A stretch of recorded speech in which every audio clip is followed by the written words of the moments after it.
कोणाचा खिसा मोठा आहे हे संपूर्ण महाराष्ट्राला माहिती आहे असं म्हणत राष्ट्रवादी काँग्रेस अजित पवार गटाचे प्रदेशाध्यक्ष खासदार सुनील तटकरे यांनी एमआयएमचे नेते असदुद्दीन ओवैसी यांच्यावरती जोरदार पलटवार केलाय।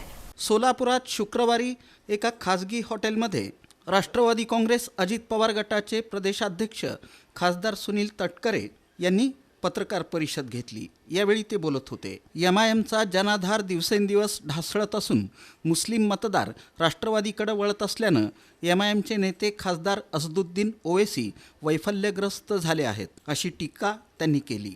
आपल्या सर्वांच्या उपस्थितीमध्ये आम्ही हा विकासाचं नवं मॉडेल हे घेऊन हा जाहीरनामा या ठिकाणी प्रसिद्ध करतो। त्याचा अर्थ असा आहे की आपल्याला गेले 3 दिवस पक्ष प्रत्येक शहरामध्ये काय काम करणार आहे हे जाहीरनामाच्या माध्यमातून प्रसिद्ध करण्याची एक वेगळ्यापैकी संधी त्या ठिकाणी मिळाली। ती एवढ्यासाठी या ठिकाणी मी सांगायला आलो की प्रदेश राष्ट्रवादी काँग्रेस पक्षाचा अध्यक्ष आहे। जाहीरनामामध्ये उद्याच्या भवितव्यासाठी पक्षाच्या माध्यमातून जे पण काय या ठिकाणी सांगितलं असेल ते पूर्तता करण्याची जबाबदारी पक्षाची आहे।